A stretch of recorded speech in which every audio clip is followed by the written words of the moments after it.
The stars began to fall like frozen tears, and the hearths of Midgard turned to ash. Only one man, branded a traitor, holds the key to the fire that birthed the world. Hello. Get comfortable and adjust the volume. Today's story called The Ember of the Iron North.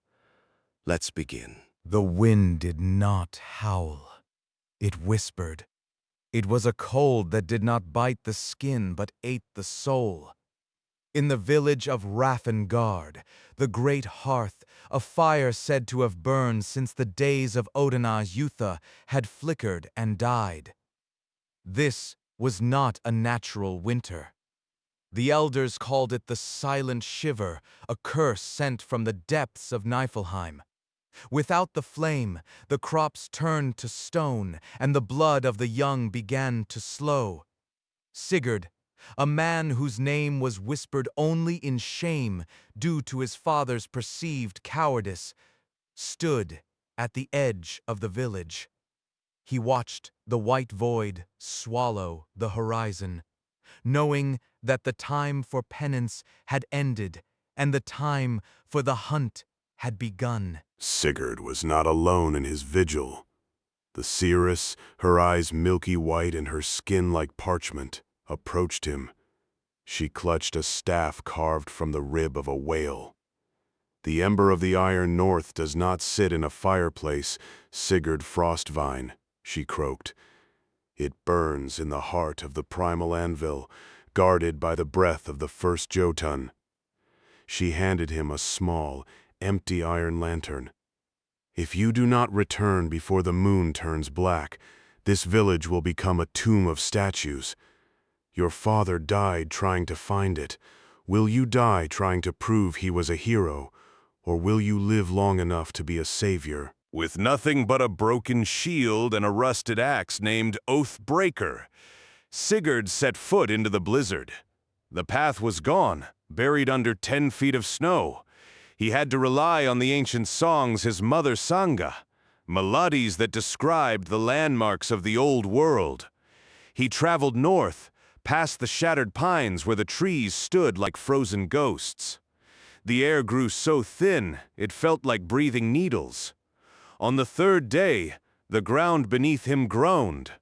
Not the groan of shifting ice, but the deep, rhythmic vibration of something alive and ancient waking up from a long slumber beneath the permafrost. From the ice rose the Draugr, the restless dead of the northern wastes. Their armor was fused to their desiccated skin by frost, and their eyes glowed with an eerie pale blue light. They did not speak, they only hissed like steam on cold iron. Sigurd raised his axe. He was outnumbered, but he carried a fire in his chest that the cold could not touch, the fire of desperation.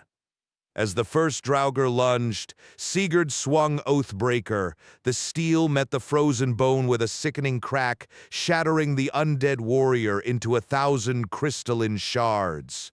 He fought not for glory, but for every breath he drew. After the battle, the wind died down, revealing the great fjord of sorrows. The water was black as ink and thick with sludge ice. To cross, Sigurd needed a vessel. He found a derelict longship, its dragon-head prow half submerged in the frozen tide. Using his axe, he chipped away the ice, his hands bleeding from the effort. As he worked, he noticed carvings on the hull that weren't there before. They were runes of protection, glowing faintly gold. It was his father's ship, the Sky Treader. His father hadn't fled. He had reached the fjord and died protecting the way forward. Sigurd pushed the Sky Treader into the black water. The ship seemed to remember the path. Without sails or oars, it drifted toward the center of the fjord, where a massive whirlpool of ice churned. At the center of the vortex stood a gateway made of black obsidian, taller than any mountain. This was the Gate of Thrym, the entrance to the Jotunist domain. As the ship approached the swirling maw, a voice boomed from the depths, shaking the very marrow of Sigurd's bones. Only those who have lost everything may enter the land of the eternal cold. What have you brought as a tithe? Sigurd stood at the prow holding his rusted axe. I bring my shame, he shouted into the void. I bring the weight of a lineage broken and the hope of a people dying. The whirlpool ceased.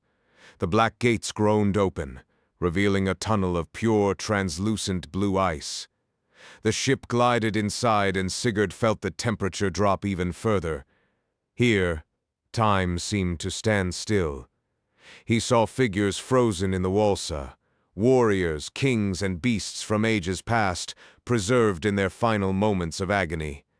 They were the ones who had failed the tithe. The tunnel opened into a vast underground cavern where the mountains served as pillars. In the center sat a wolf made of frost and starlight, as large as a mead hall. This was Fenrir's shadow, the guardian of the inner sanctum. It did not growl, it simply breathed, and each breath created a localized blizzard. To pass, Sigurd could not fight her. No blade could cut starlight. He remembered the seeress's words about the heart. He lowered his axe, knelt in the snow, and closed his eyes. He stopped fighting the cold. He embraced it, letting his heartbeat slow until he was as still as the stone around him. The wolf leaned forward, its nose inches from Sigurd's face. It sniffed the air, detecting the warmth of his resolve. With a huff that knocked Sigurd backward, the beast vanished into a mist of snow, leaving behind a single white feather. Sigurd picked it up. It was heavy as lead and burned with a cold fire. This was the key of the fallen. He continued his journey, walking across a bridge of light that spanned a bottomless chasm. Below him, he could see the fires of Muspelheim flickering miles below, a teasing warmth he could not yet reach. At the end of the bridge stood the primal anvil. It was a block of star metal, pulsating with a rhythmic thrum. Standing over it was the first Jotun, Ymira's youngest kin. The giant was made of jagged rock and permafrost, his beard a waterfall of frozen tears. He was forging something, a chain of shadows. The fire is dying because the world is tired, little ant, the Jotun rumbled. Why wake the sun when it only wants to sleep? Sigurd held up his lantern. Because the people who live under the sun still have stories to tell, and my father's story is not finished yet. The Jotun laughed, a sound like grinding tectonic plates. Then strike the anvil, son of the silent heart. If your spirit is tempered, the spark will catch. If there is a crack in your soul, you will shatter. Sigurd climbed the side of the anvil, his fingers freezing to the metal. He reached the top and looked down at the smooth, dark surface. He didn't have a hammer. He looked at Oathbreaker, his father's rusted axe. He realized then that the rust was not age, but dried blood from 1,000 sacrifices. He raised the axe high, pouring every memory of his home into the strike. The impact was silent. For a heartbeat, the world turned gray. Then a single golden spark flew from the axe and landed in Sigurd's iron lantern. It was small, no larger than a bee, but it radiated a heat that made the Jotun recoil.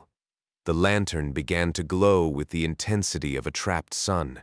The ember of the iron north was reclaimed, but the Jotun's expression changed from amusement to rage. The spark is taken, but the price is the carrier. The giant roared, raising his massive hammer of ice to crush the intruder. Sigurd didn't run. He opened the lantern as shutter just a sliver, directing a beam of primal heat at the Jotun's feet. The ancient ice, which had survived eons, began to turn to water instantly. The giant stumbled, his balance lost as the floor beneath him became a river. Sigurd leaped from the anvil, catching a chain that hung from the ceiling. He swung across the cavern, the lantern tucked tightly against his chest. Behind him, the Jotun let out a cry that shook the mountains, but the heat of the ember was an impenetrable shield. The journey back was a race against the black moon. The ember's heat was so great it began to melt the path ahead of him, turning the frozen wastes into a muddy quagmire. Sigurd's boots were ruined, his skin was blistered, and his vision was swimming. He reached the fjord of sorrows, but the sky treader was gone, crushed by the shifting flows. He would have to walk the shoreline. Every step felt like walking on broken glass, and the shadows of the Draugr pursued him from the tree line, held back only by the lantern's holy light. On the 6th night of his return, Sigurd collapsed. The snow started to cover him again. The ember inside the lantern dimmed. It fed on the will of the one who carried it, and Sigurd's will was fraying. In his delirium, he saw his father. The man wasn't a coward. He was standing over a young Sigurd, shielding him from a winter storm. "The fire is not for you, Sigurd," the vision whispered. "You are the wood that keeps the fire alive for others." Sigurd's eyes snapped open. He forced his frozen fingers to grip the lantern once more. He reached the outskirts of Hrafngard as the moon finally turned black. The village was silent, covered in a shroud of white. The houses were humps in the snow, and no smoke rose from the chimneys. He crawled toward the great hearth in the center of the village. His hands were blue, his breath a mere ghost of steam. He reached the ash-filled pit and tilted the lantern. The golden spark tumbled out, looking fragile against the vast, oppressive darkness of the world. "Burn," he whispered. "Burn for those who cannot." For a moment, nothing happened. Then the ash began to whistle. A small wisp of white smoke rose, followed by a lick of blue flame, then orange, then a roaring gold. The heat exploded outward in a physical wave. The snow on the rooftops evaporated in seconds. The ice encrusting the doors of the longhouses shattered. People, pale and shivering, began to stumble out of their homes, drawn to the miracle. They saw the fire, and then they saw the man lying beside it, his oathbreaker axe finally snapping in two from the sheer heat. The seeress was the first to reach him. She didn't look at the fire. She looked at Sigurd. His skin was charred, his hair singed, but his eyes were clear. The silent shiver was broken. The sky above began to bleed purple and gold as the sun, hidden for months, finally peered over the horizon. The curse of Niflheim had been repelled by the sacrifice of one man's shame.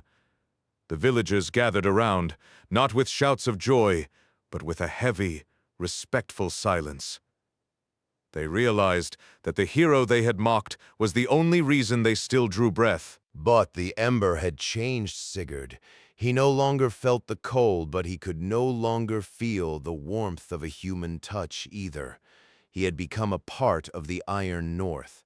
He stayed in the village only long enough to see the first green shoots of spring break through the mud. He realized that a protector cannot stay within the walls they guard. His father's name was cleared, carved into the great stone as a master of the Sky Treader, but Sigurd's own name was becoming something else, a legend that belonged to the wind. He left Hrafngard at dawn, carrying only a new axe forged from the remains of the old one and the star metal of the anvil. He headed back toward the mountains. There were other fires to light, other shadows to push back. The world was vast, and the Silent Shiver was only one of many ancient hungers waking up in the dark. As he climbed the first ridge, he looked back one last time. The village was a speck of warmth in a cold world, a single candle in a dark room. It was enough. The years passed, and Sigurd became the wandering flame. Wherever the frost grew too thick or the Draugr marched, a man with ember eyes would appear. He spoke little, but his axe sang a song of fire. He found other relics as the shield of the sun, the cloak of the Mistah, building a bridge between the world of men and the world of the gods. He became the guardian of the hearth, a ghost who ensured that no child would ever have to fear a fire going out in the night. In the end, Sigurd returned to the Gate of Thrym. He was old now, his beard as white as the snow he had walked upon for decades. The Goten was gone, but the primal anvil remained. Sigurd sat upon the metal, feeling the deep hum of the earth. He placed his hand on the cold stone and let his own life force flow into it. He wasn't dying, he was merging. He became the new guardian of the ember, the eternal smith who would keep the world's heart beating until the final dawn of Ragnarok. The legend of Sigurd Frost-Vein is told in every mead hall where the fire burns bright. They say that if your hearth flickers for no reason, or if you feel a sudden warmth in a blizzard, Sigurd is passing by. He is the reminder that even the smallest spark, if carried with enough courage, can burn away the darkest winter. His father's cowardice was rewritten as patience, and the oath breaker became the world mender. And so, the Iron North remains, cold, harsh, and unforgiving, but alive. For as long as there are those willing to walk into the storm for the sake of the light, the embers will never truly die. The saga of the Frost-Vein is the saga of humanity, Saga, a brief, bright flame against the infinite night. And in the silence of the snow, if you listen closely, you can still hear the strike of an axe against a star metal anvil, ringing out for all eternity. Loved this story? Tap that like button and subscribe for your daily dose of storytelling. See you in the next one.